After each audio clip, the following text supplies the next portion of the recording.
Sob as bênçãos de Jesus, iniciamos o Evangelho em Espírito e Verdade, trazendo os ensinos do Cristo de Deus através da imortalidade da alma, da vida futura e da reencarnação, apresentados pela doutrina espírita conforme a codificação de Allan Kardec, sob a orientação do Espírito da Verdade, para o estabelecimento do mundo de regeneração através da vivência do amor e do bem.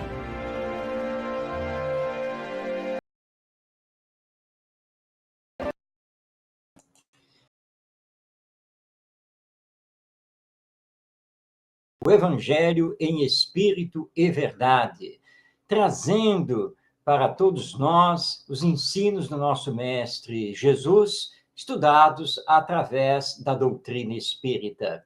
Nosso programa tem por objetivo procurar compreender o Evangelho através da imortalidade da alma e da reencarnação, conforme nos é apresentado pelo Espiritismo. Que todos possamos estar aqui mergulhados em vibrações de paz e de amor. E estamos ao vivo e, portanto, você pode participar enviando a sua mensagem, seja pelo Facebook, seja pelo YouTube, sendo a transmissão da Web Rádio Cristo Consolador. Nosso programa sempre inicia com o estudo do Evangelho segundo o Espiritismo. Nós estamos fazendo o estudo sistematizado, metódico dessa obra de Allan Kardec, que faz parte dos alicerces da base doutrinária do Espiritismo. E hoje, conforme você já pode ver aí na tela, nós vamos dar continuidade ao estudo do seu capítulo 13, que é a mão esquerda não saiba o que faz a direita. E hoje, especificamente, o item 13, que é a mensagem sobre a beneficência dada pelo Espírito Caritas na cidade de Lyon, na França, no ano de 1860. Tomou, na verdade, o nome caridade em latim. Caritas significa caridade.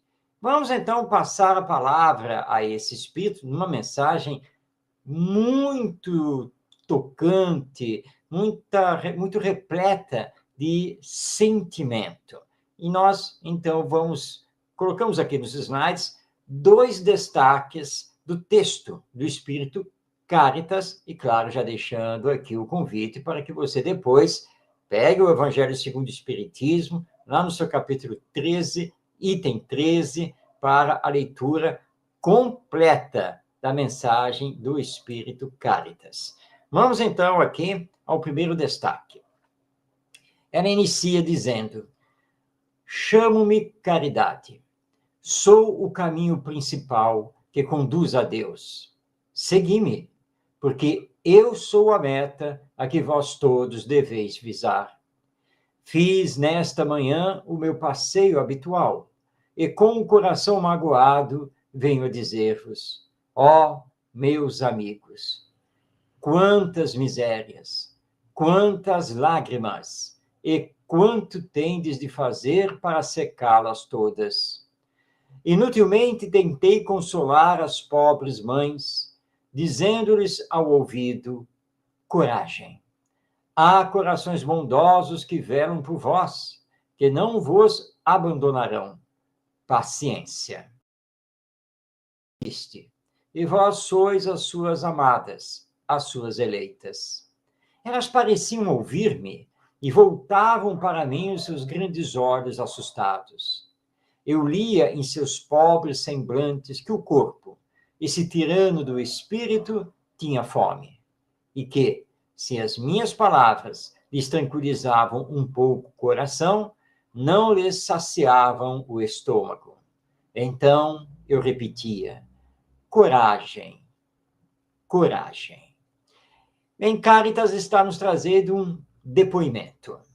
Depoimento do giro que esse espírito fez por bairros mais pobres, casas onde a penúria comparece e ela se disse extremamente tocada pela miséria que encontrou, pelas dores e pelos sofrimentos, pelas doenças, enfim, tantas situações ruins.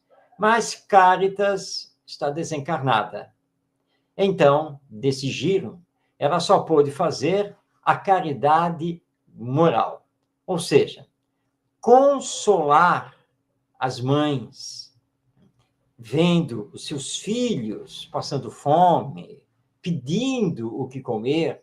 Então, ela utilizou do consolo, dirigiu o seu pensamento ao pensamento daquelas mães, para dizer a elas que tivessem coragem, que tivessem calma, tivessem fé, porque existem corações bondosos, existem corações que praticam a caridade e que elas receberiam, por misericórdia divina, o devido socorro, que tivessem, então, coragem e paciência. E ela percebe que aquelas mães, de alguma maneira, sentiram aquelas palavras, sentiram a sua presença. Mas Cáritas, estando desencarnada, não tem como saciar a fome daquelas mães e daquelas crianças. E ela, então, repete a todos que estão em sofrimento: coragem. Portanto, ela está fazendo a sua parte. Desencarnada, está percorrendo todos os locais onde há sofrimento, onde há miséria, e tentando, através da caridade moral, insuflar aqueles corações para a coragem diante da vida, dos seus desafios, e também para a paciência, porque ninguém é deserdado por Deus. E muito pelo contrário, aqueles que estão no sofrimento, aqueles que são injustiçados sociais, auxílio divino, porque são os mais necessitados. Mas Cáritas vai continuar o seu texto e vai nos dizer: de compaixão, eu, que nada tenho, me fiz mendiga para eles, e vou para toda parte estimular a beneficência, e inspirar bons pensamentos aos corações generosos e compassivos. Eis porque venho até vós, meus amigos, e vos digo: lá embaixo há infelizes, cuja cesta está sem pão, a lareira sem fogo, o leito sem cobertas. Não vos digo o que deveis fazer, deixo a iniciativa aos vossos bons corações. Pois, se eu vos ditasse a linha de conduta, não teríeis o mérito de vossas boas ações. Eu vos digo somente: sou a caridade. Eu vos estendo as mãos pelos vossos irmãos sofredores. Mas, se peço, também dou, e muito. Eu vos convido para um grande festim, e ofereço a árvore em que vós todos podereis saciar-vos. Vede como é bela, como está carregada de flores e de frutos. Ide, ide, colhei, tomai todos os frutos dessa bela árvore, que se chama beneficência. Bem, o espírito Cáritas não exerceu apenas a caridade moral junto aos sofredores. Ter visitado todas aquelas pessoas em péssimas condições de vida, necessitadas praticamente de tudo, Cáritas sai dali e vai procurar, então, os corações generosos, pessoas que podem se movimentar em socorro dos mais necessitados. E ela vai, então, tentar fazer com que essas pessoas, onde todos nós nos encaixamos, movimentem para saciar a fome, a miséria, a falta do agasalho, do medicamento, da oportunidade de trabalho. Mas ela diz que não pode nos dizer o que exatamente devemos fazer, porque temos o livre-arbítrio e, portanto, a decisão é nossa em relação ao que fazer a benefício do próximo que está necessitado. Mas ela nos lembra que, sendo a caridade pelos sofredores, e lembra também que, embora ela esteja pedindo, solicitando que nos movimentemos a benefício do próximo, ela lembra que também pode nos dar muito. Os frutos da árvore da beneficência, ou seja, as consequências do exercício da caridade. Porque quando fazemos a caridade, colocando o amor em ação, auxiliando aquele que necessita de auxílio, nós nos engrandecemos espiritualmente, nós nos moralizamos e mais nos aproximamos da perfeição e, portanto, da paz e da felicidade.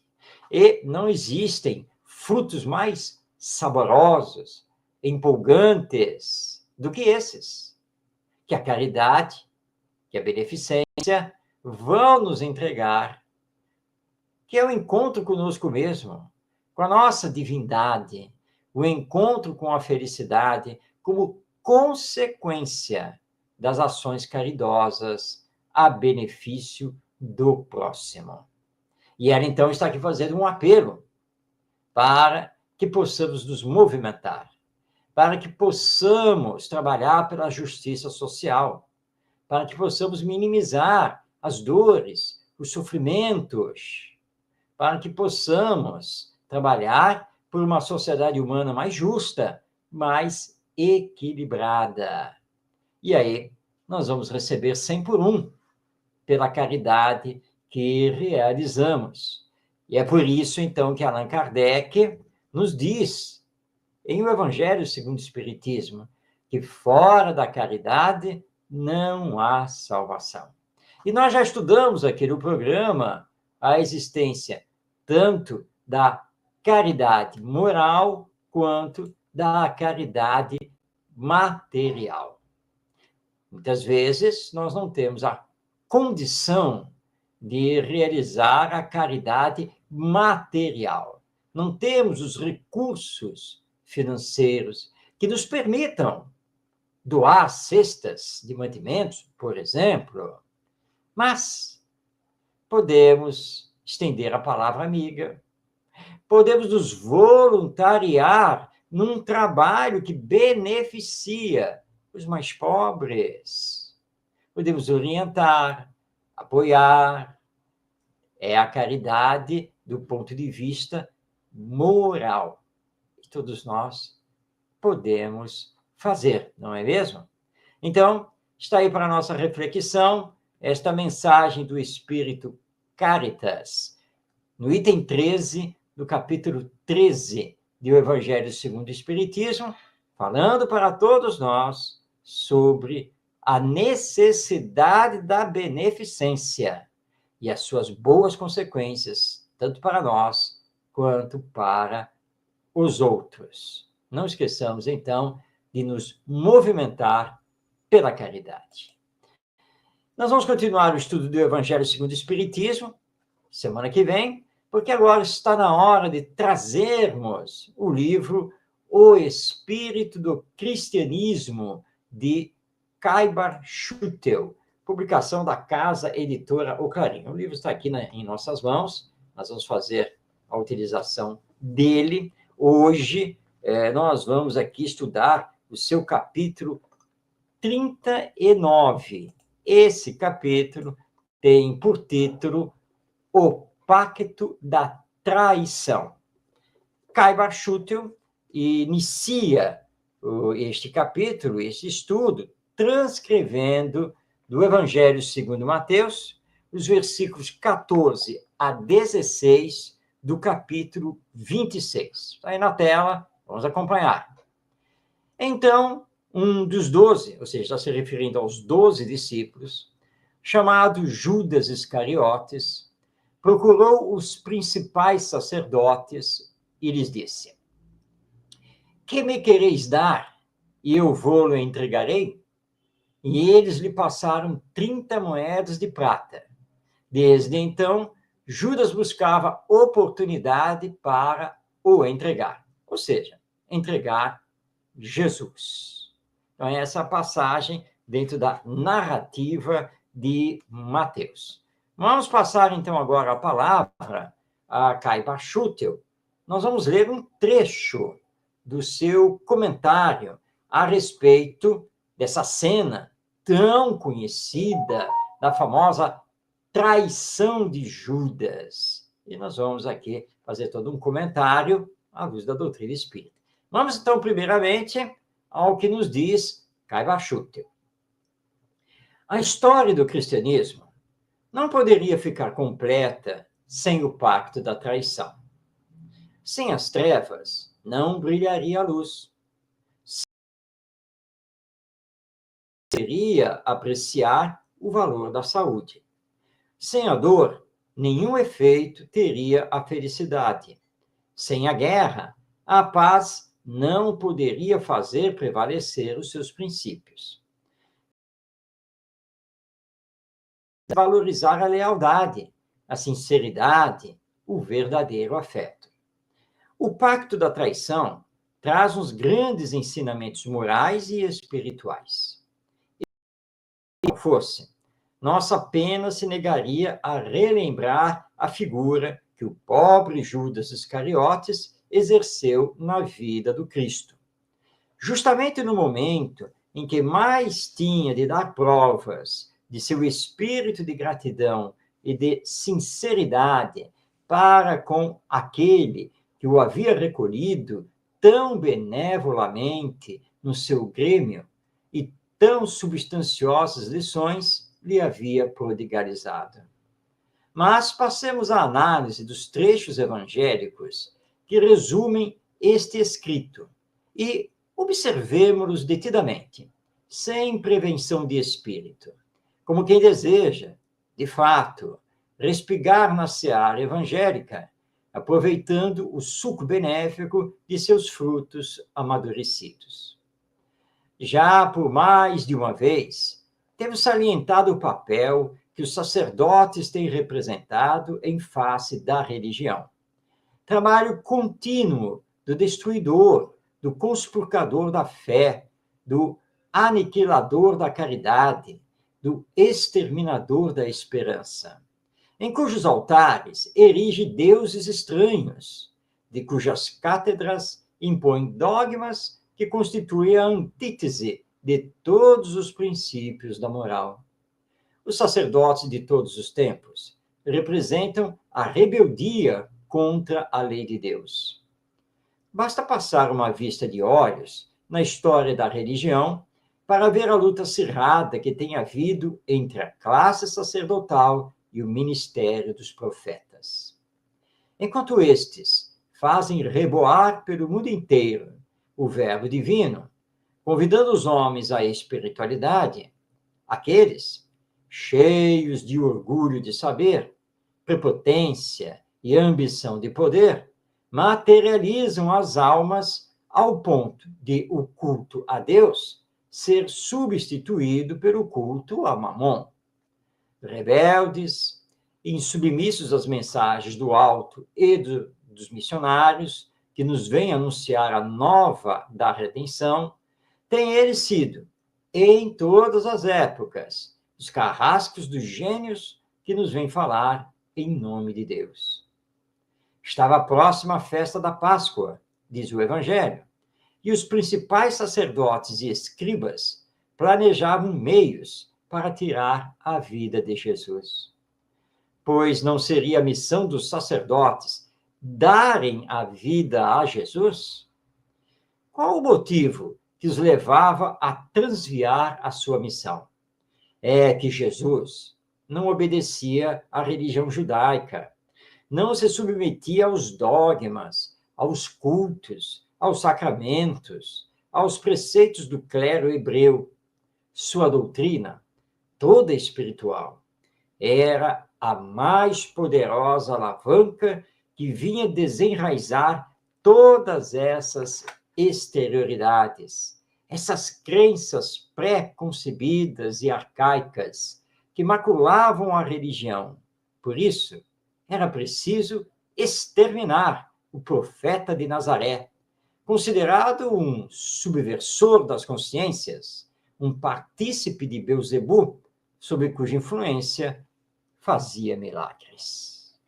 Bem, esse é o texto de Kai Barchutel que trouxemos para o nosso conhecimento, para que possamos agora conversar um pouco sobre essa famosa traição de Judas Iscariotes, que o Espiritismo demonstra que, na verdade, não foi traição.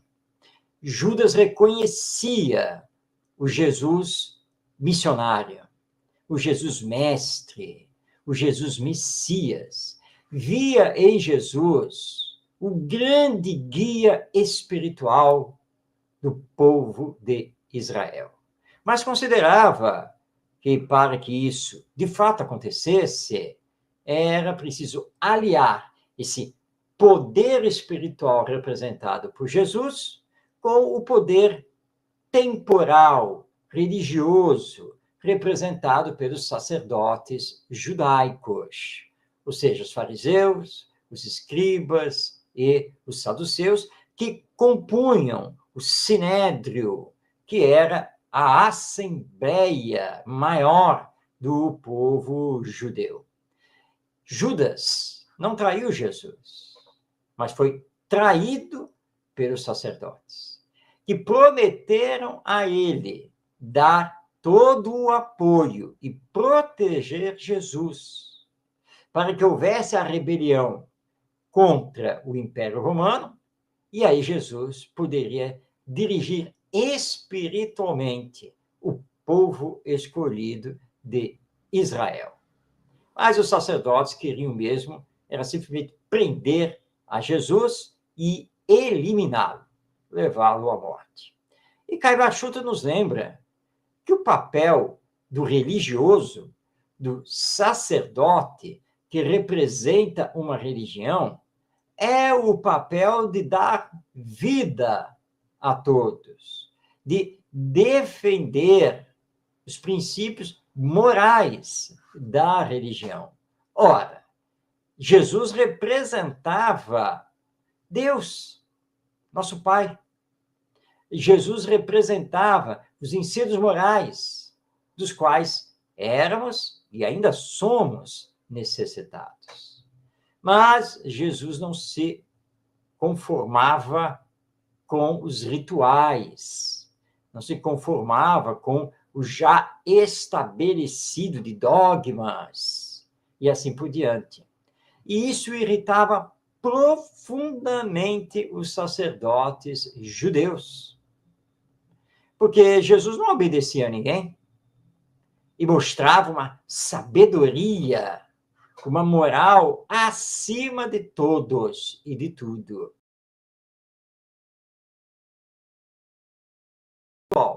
Que Jesus estava exercendo sobre o povo iria comprometer todo o sacerdócio oficializado. Iria derrubar todas as vantagens que eles possuíam, vantagens materiais, administrativas e políticas, em comum acordo com o Império Romano. Portanto, para os sacerdotes, Jesus era um perigo iminente e precisava ser eliminado. E eles perceberam a boa fé de Judas Iscariotes e o enganaram, prometendo um apoio que não existiria. Fizeram, então, o pacto. E para demonstrar a fidelidade ao pacto, adiantaram as 30 moedas de prata, ou seja, né, recursos para que os discípulos de Jesus pudessem melhor trabalhar, enquanto eles protegeriam Jesus e fariam, então, a revolução, a rebelião contra o Império Romano, e, na sequência, Jesus seria entronizado como um grande líder espiritual do povo judeu. Mas tudo foram palavras, somente palavras. Nada estava no coração deles. Quando viram que Judas havia acreditado, imediatamente arquitetaram o plano da prisão de Jesus e a entrega do mestre aos romanos para que ele fosse supliciado e pudesse ser morto. Porque, à época, os judeus, por força da lei romana, não podiam julgar e condenar ninguém à morte. Somente os romanos poderiam fazer isso. Por isso, Jesus vai ser levado até Pôncio Pilatos, que era então o governador da Judéia e de toda a Palestina. E aí nós temos toda a história já muito conhecida, em que Jesus acaba sendo levado para a crucificação. Então, Judas Iscariotes não foi traidor, mas foi traído.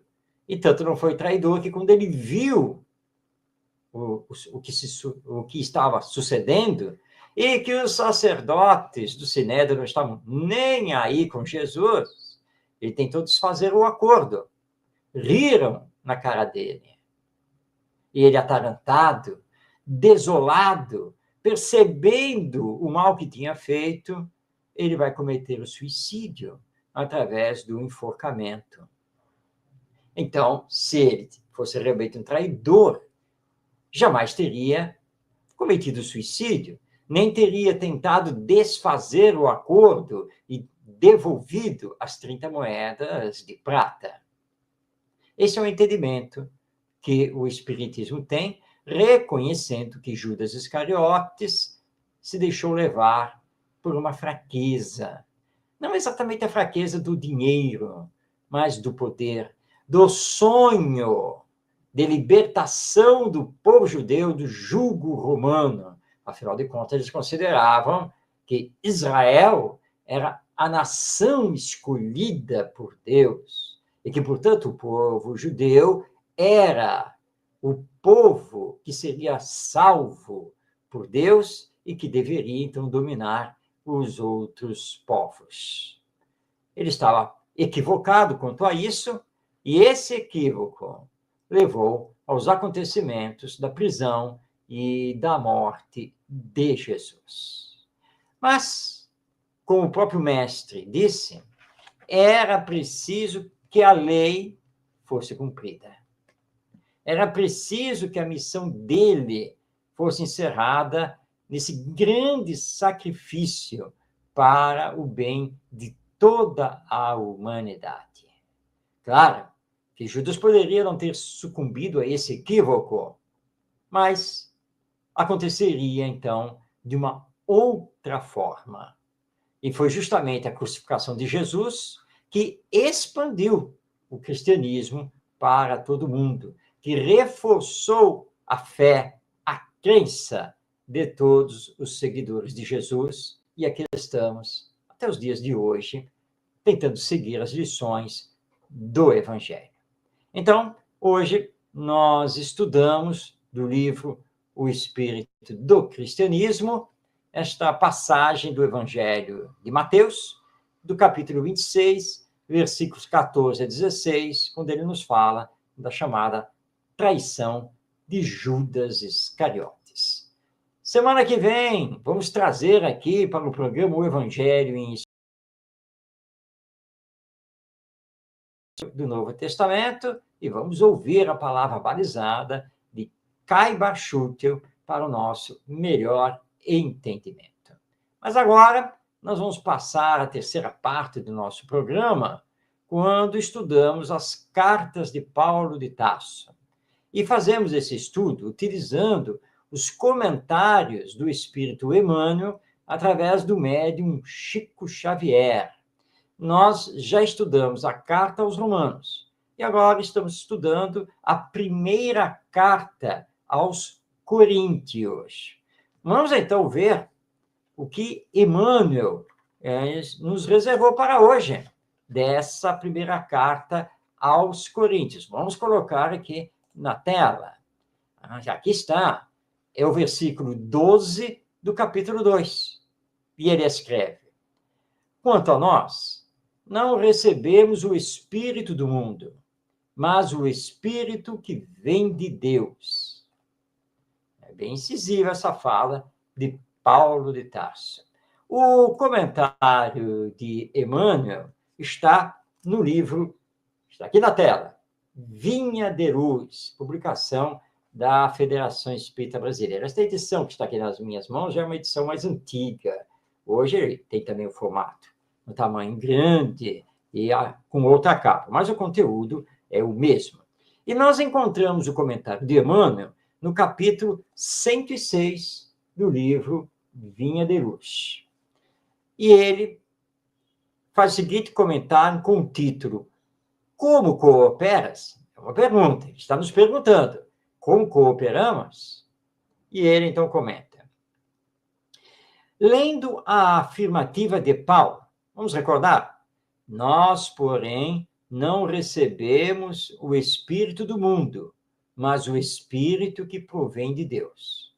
Então, lendo a afirmativa de Paulo, reconhecemos que, em todos os tempos, o discípulo sincero do Evangelho é defrontado pelo grande conflito entre as sugestões da região inferior e as inspirações das esferas superiores da vida. O espírito do mundo é o acervo de todas as nossas ações delituosas, em séculos de experiências incessantes. O espírito que provém de Deus é o constante apelo das forças do bem, que nos renovam a oportunidade de progredir cada dia, a fim de descobrirmos a glória eterna a que a infinita bondade nos destinou. Deus é o Pai da criação. Tudo, fundamentalmente, pertence a Ele. Todo campo de trabalho é do Senhor. Todo serviço que se fizer será entregue ao Senhor. Mas nem todas as ações que se processam na atividade comum provêm do Senhor. Coexistem nas oficinas terrestres, quaisquer que sejam, a criação divina e a colaboração humana. E cooperadores surgem que se valem da mordomia para exercer a dominação cruel, que se aproveitam da inteligência para intensificar a ignorância alheia, ou que estimam a enxada prestimosa, não para cultivar o campo, mas para utilizá-la no crime.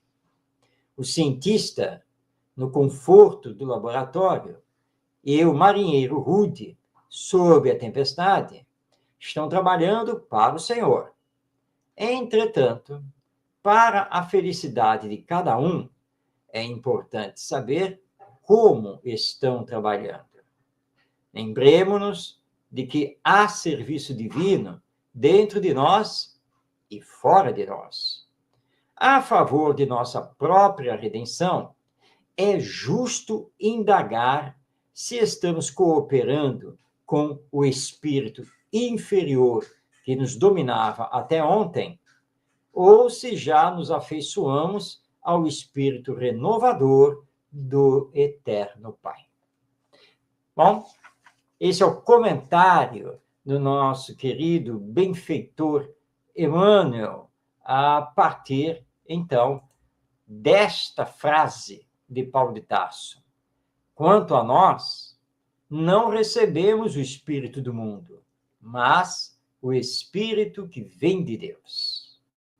E Emmanuel está aqui nos perguntando: como cooperamos com Deus? O que estamos fazendo aqui na Terra como filhos de Deus? Nós estamos seguindo a existência, nos deixando levar pelo mundo e pelas coisas do mundo? Ou estamos fazendo da nossa existência ações moralizadoras e espiritualizadoras de nós mesmos e dos outros, para a transformação moral, para a melhoria da humanidade? Ele lembra que tudo pertence a Deus, que tudo vem de Deus, mas as nossas ações, as ações humanas, nos pertencem, porque temos livre arbítrio. E teremos que prestar contas a Deus do que estamos fazendo e como estamos fazendo. E é fato que, deitando o olhar para a humanidade, que observamos que uma grande maioria ainda está se movendo pelo espírito do mundo e não pelo espírito que provém de Deus. E Paulo de Tarso é muito claro na sua primeira carta aos Coríntios, quando ele mesmo se coloca: eu não sigo o espírito do mundo, eu sigo o espírito que provém de Deus. E qual é esse espírito que provém de Deus? O bem, o amor, a caridade, a solidariedade, a fraternidade, a humanização, a espiritualidade. É isso que provém de Deus. Porque o resto deste mundo, tudo é passageiro. Mas se nos deixarmos levar pelo egoísmo, pelo orgulho, pela vaidade, pela hipocrisia, alimentados no mundo, pela corrupção, a desonestidade, a violência, nós estaremos ligados ao espírito do mundo, não ao espírito divino, moral e espiritual. Por isso, então, nós temos que novamente perguntar: como estamos cooperando com Deus no melhor aproveitamento desta encarnação que Ele nos deu aqui na Terra, como oportunidade valiosa, abençoada, para fazermos o nosso progresso moral e espiritual? Estamos nos movimentando na caridade? Estamos fazendo as coisas com sentimento ou muito pelo contrário? Temos, então, que pensar. Pensar porque o espírito do mundo passa, não é mesmo? E nós vamos ser arrojados de volta ao mundo espiritual, através da morte.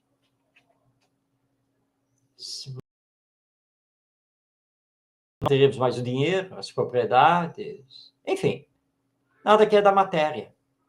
Mas se aqui na Terra nos movimentamos apenas e tão somente pela matéria, olha o problema que teremos no retorno ao mundo espiritual, na verdadeira vida, na verdadeira dimensão da vida, que é eterna, porque a vida aqui na matéria, ela tem prazo de validade.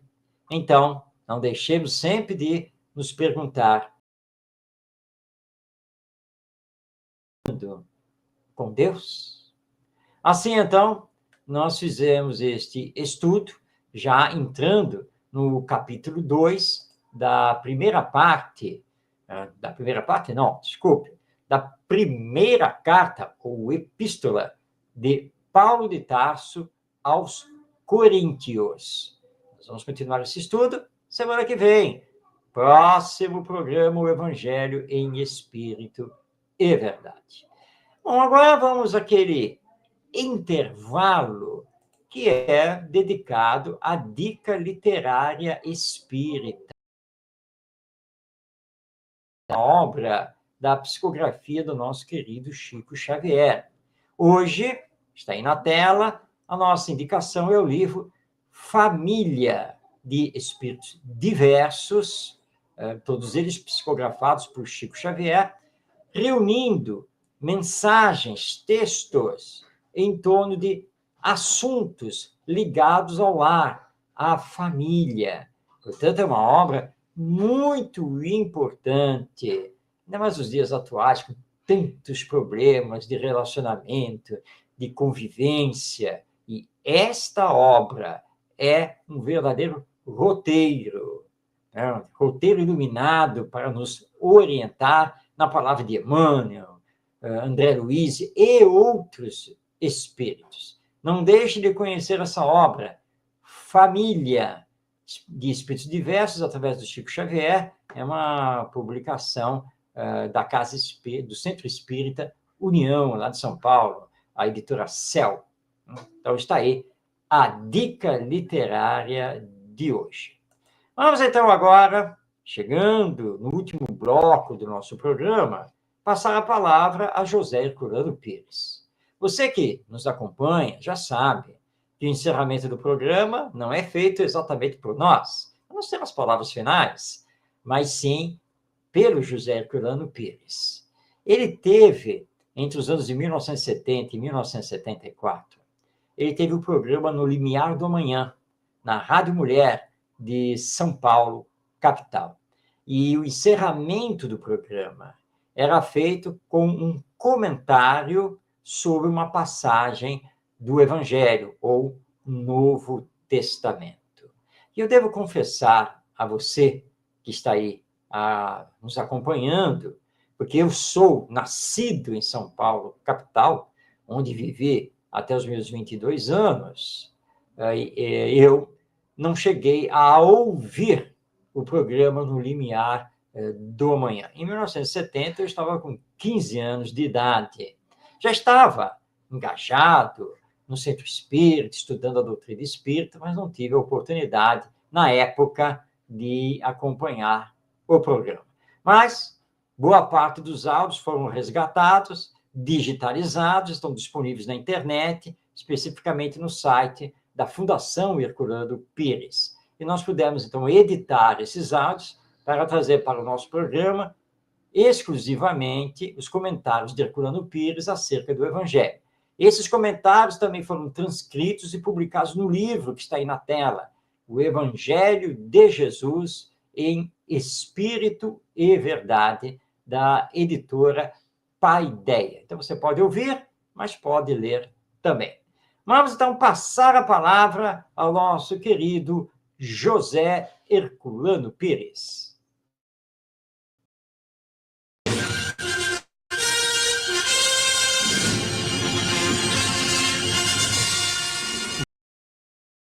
Espírito e verdade. Sem apego à letra que mata, mas segundo o Espírito que vivifica. Abrindo o Evangelho ao acaso, encontramos o seguinte: segunda Epístola de Paulo a Timóteo, capítulo 2, versículos de 1 a 4. Tu, pois, filho meu, fortifica-te na graça que é em Cristo Jesus. E o que de mim ouviste diante de muitas testemunhas, entrega-o a homens fiéis, os quais sejam capazes de ensinar também a outros. Sofre comigo, como bom soldado de Cristo Jesus. Nenhum soldado em serviço se embaraça com os negócios desta vida, para que possa agradar àquele que o alistou. Aquilo que ouviste de mim, diz Paulo nessa carta, a segunda carta dele a Timóteo, aquilo que ouviste de mim, entrega-o a homens fiéis, que sejam capazes de transmitir aos outros. É muito importante esta passagem da Epístola de Paulo, porque nos dá a experiência do apóstolo na divulgação do cristianismo. Nós sabemos que o Espiritismo é o desenvolvimento natural, histórico e profético do cristianismo. Espiritismo e cristianismo não são nada mais, nada menos do que duas fases de um mesmo processo histórico. Porque foi Jesus quem prometeu, como vemos nos evangelhos, que nos enviaria o Espírito da verdade para nos conduzir a toda a verdade, para restabelecer o seu ensino que haveria de ser desfigurado pelos homens por falta de possibilidade de compreensão daquilo que ele ensinava. E para nos dizer ainda outras coisas que ele não podia dizer naquele tempo, porque não estávamos em condições de entender. Então o Espiritismo se apresenta no momento preciso, quando a evolução humana atingiu aquele apogeu em que se tornou possível compreender os problemas espirituais, não mais como problemas sobrenaturais, mas sim como problemas naturais, acessíveis à indagação e à investigação dos homens.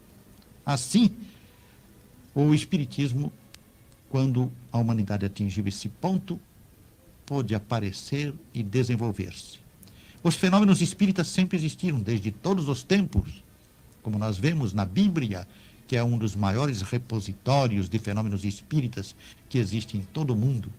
Vemos no Evangelho constantemente as manifestações de espíritos. Os espíritos sempre estiveram presentes, manifestando-se, porque eles são uma das forças da natureza.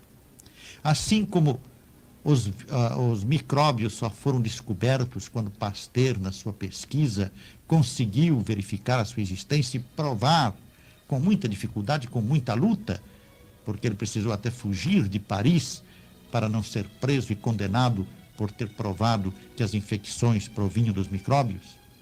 Assim como os micróbios sempre existiram, mas só foram descobertos no século XIX, graças a Pasteur, assim também os espíritos sempre existiram, sempre agiram na natureza, sempre atuaram sobre os homens.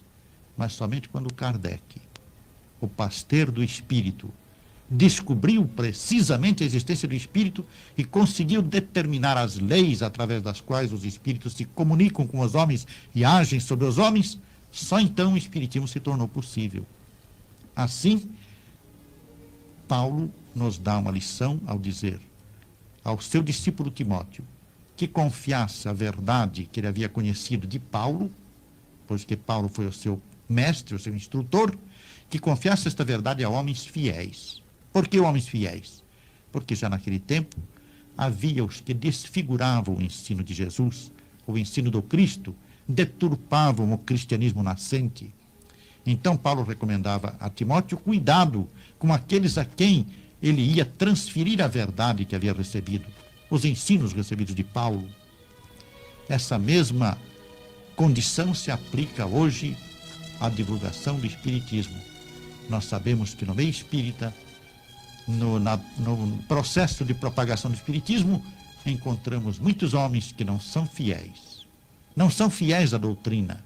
Procuram remodelá-la, modificá-la de acordo com as suas ideias pessoais. Esquecem-se de que a doutrina espírita resultou de intensivas pesquisas de Kardec, e não só de Kardec, mas daqueles que o auxiliavam, num trabalho verdadeiramente científico de pesquisa, observação, experimentação, e ao mesmo tempo da revelação dos espíritos superiores que se comunicaram dando instruções a Kardec. Desfigurar essa verdade é, portanto, deturpar a doutrina espírita. Assim, a recomendação de Paulo a Timóteo aplica-se hoje também no meio espírita. É preciso confiar os princípios do espiritismo a homens fiéis, que não sejam orgulhosos e vaidosos, que não queiram impor as suas ideias sobre os princípios espíritas.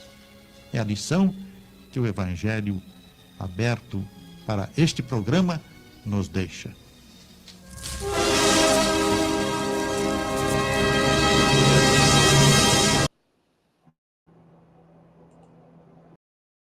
Muito bem. Assim, com a palavra de José Herculano Pires, é de uma chamada de atenção para que possamos nos manter humildes e fiéis representantes da doutrina espírita, chegamos ao final de mais uma edição de O Evangelho em Espírito e Verdade. Agradecendo pela sua companhia, pela sua participação, pela sua divulgação, e agradecendo a Jesus nosso mestre, aos nossos queridos amigos espirituais e a todos que fazem a Web Rádio Cristo Consolador. Se você não pode acompanhar o nosso programa ao vivo, toda quinta-feira, às 5 da tarde, você pode assisti-lo depois no YouTube. Basta acessar o canal da Web Rádio Cristo Consolador ou o canal Orientação Espírita. E você vai encontrar ali na playlist os vídeos do nosso programa, podendo então assisti-los ao seu bel prazer, a qualquer tempo, a qualquer hora. Que Jesus, nosso Mestre, nos abençoe, paz em sua vida e que possamos nos encontrar semana que vem para mais uma edição de O Evangelho em Espírito e Verdade.